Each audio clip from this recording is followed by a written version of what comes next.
bienvenidos a la programación de Aprende en Casa. Esperamos que se encuentren muy bien. En esta sesión abordarán contenidos de la asignatura de Matemáticas de segundo grado de secundaria. Así es, más específicamente resolverán problemas de multiplicación y división de números enteros, fracciones y decimales positivos y negativos. Quédense con nosotros porque esta sesión les ayudará a reforzar sus aprendizajes y así a aprovechar este periodo en el que todos debemos quedarnos en casa para superar la contingencia. ¿Tienen listo su cuaderno u hoja y su lápiz para apuntar lo más importante que verán en los siguientes minutos? Recuerden que estos apuntes serán valiosos y deberán incorporarlos a su carpeta de experiencias, con el fin de que puedan compartirlos con su maestra o maestro cuando se reanuden las clases presenciales. Ahora sí, comencemos. Como ya habíamos anotado antes, esta sesión dedicada a la resolución de problemas de multiplicación y división con números enteros, fracciones y decimales positivos y negativos. En sesiones anteriores estudiaron la multiplicación empleando algunos conjuntos de números. Es probable que ya dominen el algoritmo de la multiplicación, pero ¿será el mismo cuando se agregan nuevos conjuntos de números? A continuación, les invitamos a ver un recurso audiovisual que les permitirá comprender mejor lo que se conoce como reglas de los signos para la multiplicación, para lo cual requerirán ubicarse en un plano cartesiano. Acompáñenos a ver el siguiente video. Hola, bienvenidos a mi blog. En esta ocasión ilustraremos mediante el plano cartesiano la multiplicación de números enteros. Analizaremos qué pasa cuando los elementos de nuestra multiplicación tienen diferente signo y cómo podrían observarse las leyes de los signos mediante un segmento de recta en el plano cartesiano. Primero ubiquemos las coordenadas de algunos puntos de la recta. Por ejemplo, menos 6, 18, menos 1, 3. Por último, 4, menos 12. Observa que en esta tabla hay algunos valores de x. ¿Puedes encontrar la coordenada faltante de cualquier punto de la recta? Por ejemplo, ¿cuál es la otra coordenada de un punto si se sabe que x es igual a 20? ¿Qué tuvimos que hacer para obtener la segunda coordenada? Si tenemos el punto con coordenadas 5, menos 5, ¿pertenece o no a la recta? ¿Por qué? ¿Y el que tiene como coordenadas 8 menos 22 pertenece a la recta? ¿Por qué? ¿Y el punto con coordenadas 11 menos 33? Como podemos darnos cuenta, hay una regla de correspondencia que hace que se genere la recta. En nuestro caso es y igual a menos 3 por x. Para demostrarlo, le damos a x cualquier valor. En este caso, valdrá 7. Para eso, sustituimos su valor en la regla de correspondencia y tenemos las coordenadas del punto 7, menos 21. Este punto se encuentra dentro de la recta.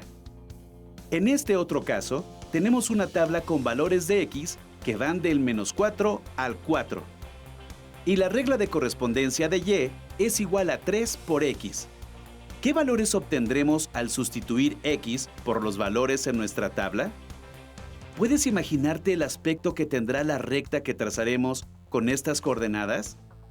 ¿Puedes encontrar un punto de la recta que no aparece en la gráfica, pero está en la recta? Por ejemplo, cuando x es igual a 5. Gracias a la regla de correspondencia, podemos saber si un determinado punto está en la recta sabiendo solo un valor, sin necesidad de recurrir a su gráfica. Con base en lo anterior, ¿cuál es la coordenada y de un punto si se sabe que x es igual a 25? Ahora bien, si tienes el punto con coordenadas 5, 10, ¿pasaría la recta por ese punto? ¿Y por el punto con coordenadas menos 5, 12? ¿Cuáles son las diferencias que encontramos cuando comparamos las dos gráficas? Si observamos los puntos de ambas gráficas, encontramos que cualquier punto de una es el simétrico de la otra. Por ejemplo, 2, menos 6 y 2,6. Basándonos en este ejemplo, ¿podríamos afirmar que cualquier valor que se asigne a las variables cumplirá con lo anterior? ¿Por qué? Si observamos las dos reglas de correspondencia, nos percatamos que son semejantes, solo cambia el signo de la pendiente. ¿Qué obtuvimos cuando la pendiente era negativa y la multiplicamos por un entero negativo? ¿Y cuando la multiplicamos por uno positivo? ¿Y cuando la pendiente era positiva, qué ocurría cuando la multiplicábamos por un número negativo y por un positivo? En conclusión, podemos decir que al multiplicar números con igual signo, se obtiene un número positivo, y al multiplicar número con signo distinto, se obtiene un número negativo. Las conclusiones a las que acabamos de llegar se conocen como la regla de los signos para la multiplicación. Ahora bien, ¿crees que podrías encontrar las coordenadas de esta gráfica? Para resolver este ejercicio, utilicen una hoja cuadriculada.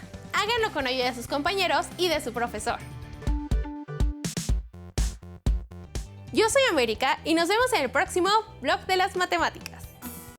Recuerden que al multiplicar números con el mismo signo, el resultado que se obtiene es positivo. Y al multiplicar números con signo diferente, el resultado es negativo. Las y los invitamos a que resuelvan el último problema que se planteó en el video que acaban de ver. En esta ocasión no será posible que lo trabajen junto con su maestra o maestros, ni junto a sus compañeras o compañeros, pero pueden apoyarse en su familia y cuando lo terminen, guárdenlo en su carpeta de experiencias, ya que cuando regresen a sus clases presenciales deberán retomarlo. ¿Qué les parece si ahora vemos juntos el siguiente video para analizar más situaciones que pueden presentarse al resolver problemas de multiplicación de números enteros? Hola, soy América. Bienvenidos al Blog de las Matemáticas. Hoy hablaremos sobre unas multiplicaciones, pero no de cualquier tipo. ¿Qué pasaría si usáramos números negativos? ¿El resultado sería negativo o positivo? Veremos algunas situaciones que se pueden presentar en nuestra vida y que nos darán la respuesta. Juan ha contratado un servicio de teléfono celular. Cada mes su compañía telefónica le cobrará 300 pesos que descontará de su cuenta bancaria. ¿Cuánto dinero habrá pagado después de un año? Los 300 pesos que paga Juan son una cantidad fija que se le va quitando al dinero que tiene en su cuenta bancaria. Por eso se puede representar como una cantidad negativa, como si fuera una deuda o un faltante. Representemos lo anterior como menos n. A lo largo del año, esa cantidad se va sumando. Por lo tanto, para poder calcular la cantidad de dinero que Juan pagará, podemos sumar repetidamente la deuda. Pero como es una suma repetitiva, podemos verla como una multiplicación. Es decir, Juan multiplicará la cantidad mensual por el número de meses para saber a cuánto ascenderá su deuda. El resultado debe ser una cantidad negativa, ya que representa una deducción o pérdida de dinero de la cuenta bancaria de Juan. Así que, en este caso, se hace la siguiente operación. Por lo tanto, Juan ha gastado 3,600 pesos, o en otras palabras, tiene menos 3,600 pesos en su cuenta bancaria. Hemos ilustrado que al multiplicar un número positivo por uno negativo, se obtiene un número negativo. ¿Qué ocurriría si cambiamos el orden de estos términos? Es decir, ¿y si multiplicamos un número negativo por uno positivo? Analicemos esta situación. En el edificio de Ana, se destinan a la semana 125 litros de agua de la cisterna para regar el jardín del edificio. ¿Cuánta agua se utilizó en 20 semanas? Al analizar las cantidades, vemos que los 125 litros son una merma al agua que llega a la cisterna del edificio de Ana. Al realizar el cálculo de cuánta agua se utilizará, representamos esta cantidad con un número negativo, ya que es una pérdida, y lo multiplicamos por las 20 semanas. Por lo tanto, hay una pérdida, representada por un número negativo, de 2,500 litros. Analicemos lo que acabamos de hacer en las dos actividades anteriores. En la primera, el segundo factor de la multiplicación es un número negativo y el producto resulta ser negativo. En la segunda, el número negativo es el primer factor y también el producto resultó ser negativo. Lo anterior se puede representar de la siguiente forma. Pero, ¿qué pasaría si las dos cantidades de la multiplicación son negativas? Veamos la siguiente situación que ilustra este caso. Pedro solía comprar 150 pesos en refrescos al mes. Sin embargo, para cuidar su salud, ha decidido dejar de consumir refresco. ¿Cuánto dinero ha dejado de gastar en 5 meses? Lo primero que hacemos para resolver el problema es analizar los datos que tenemos. La cantidad que gastaba Pedro la representaremos con un número negativo. Los 5 meses en los que se abstuvo de consumir refresco los podemos representar también como un número negativo, ya que en ese periodo no hizo ninguna compra. Una vez planteada la operación, la resolvemos, lo cual da como resultado 750. Ahora bien, si el gasto que Pedro hacía se representó como una cantidad negativa, entonces la cantidad que no gastó resulta ser un ahorro, de modo que debe representarse como un número positivo, ya que es lo contrario a un gasto. Por lo tanto, los 750 pesos se deben representar como una cantidad positiva. Lo anterior es una ejemplificación de que el producto de dos cantidades negativas da como resultado una positiva. Podemos resumir lo anterior de una manera muy simple. Cuando los factores tienen los signos contrarios, el producto será negativo. Cuando tienen el mismo signo, el producto será positivo. A esto se le conoce como la regla de los signos para la multiplicación. No me queda más que invitarlos a la próxima emisión del Blog de las Matemáticas. ¡Hasta luego! Como pudieron ver en el video, hay situaciones de pérdidas o deudas que pueden asociarse a un número negativo. ¿Conocen otras situaciones que pueden representarse con números negativos? Además, pudieron observar cómo se asocian ciertos datos como una multiplicación de dos números negativos. Seguramente ustedes pueden representarlo de otra manera. Inténtenlo. Ahora las y los invitamos a ver otros casos en los cuales intervienen más factores con signo. Hola amigos, soy América, estudiante de Matemáticas de la Facultad de Ciencias de la UNAM, y les doy la bienvenida al Blog de las Matemáticas. Como recordarán, la ley de los signos determina el signo del resultado de una multiplicación con dos factores. Pero, ¿cuál será el signo del resultado si hay más de dos factores con diferente signo? Acompáñenme a descubrirlo. Tenemos una tabla que tiene -5 de un lado. Este número lo vamos a multiplicar las veces que lo indique la cara de un dado. Por ejemplo, si el dado cae en el número 3, obtenemos -5 por -5 por -5, lo cual nos da como resultado -125. ¿Pueden encontrar la relación entre el número de veces que se multiplicó el -5 y el signo de su resultado? Terminemos de llenar la tabla. ¿Y ahora pueden encontrar la relación? Como pueden darse cuenta, siempre se obtendrá un resultado negativo si hay un número impar de factores negativos en una multiplicación. En cambio, cuando el número de factores negativos es par, siempre se obtendrá un número positivo. Por ejemplo, si en vez de lanzar un dado lanzáramos 2, para obtener la suma de las caras de los dados, del 7 al 12, podríamos saber los signos de los resultados antes de realizar las multiplicaciones. Por otra parte, observen que al multiplicar todos los resultados por -1, obtenemos el número opuesto o simétrico al factor inicial. Si hiciéramos el mismo juego, pero el número que se multiplicara fuese el 2 positivo, ¿qué obtendríamos? ¿Cuándo se obtiene un resultado negativo? Ahora, ¿qué pasaría con los resultados que recién obtuvimos si los multiplicamos por -1?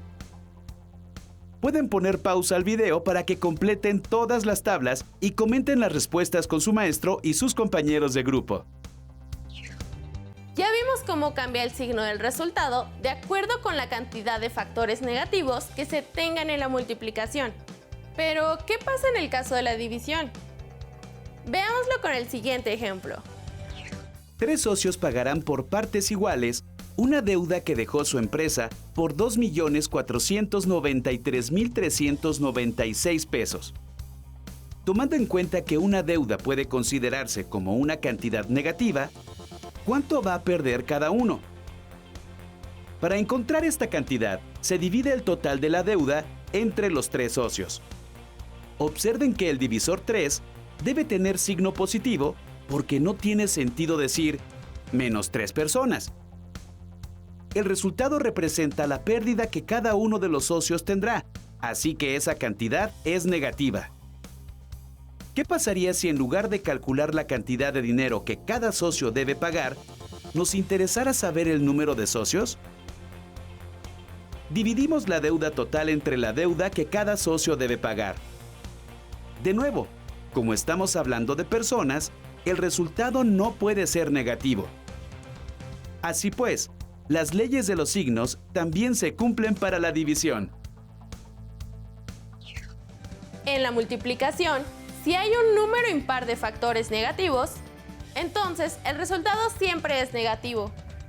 Si el número de factores negativos es par, entonces el resultado es positivo. Ahora ya podemos responder la pregunta que se hizo al principio. ¿Cuál será el signo del resultado si hay más de 2 factores con diferente signo? También para el caso de la división, si uno solo de sus elementos, el dividendo o el divisor, es negativo, entonces el cociente es negativo.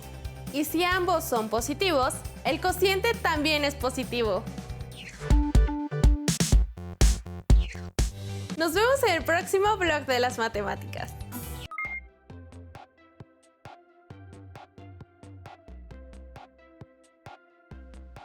Después de ver el video, ¿consideran que las reglas de los signos cambian si se agregan más factores? Para responder esta pregunta, las y los invitamos a realizar la siguiente actividad.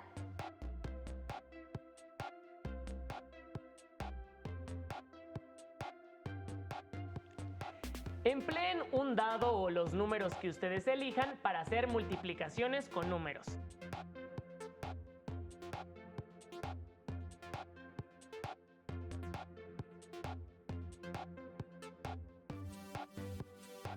Asimismo, usen una moneda para determinar qué signo tendrá cada número que ustedes elijan.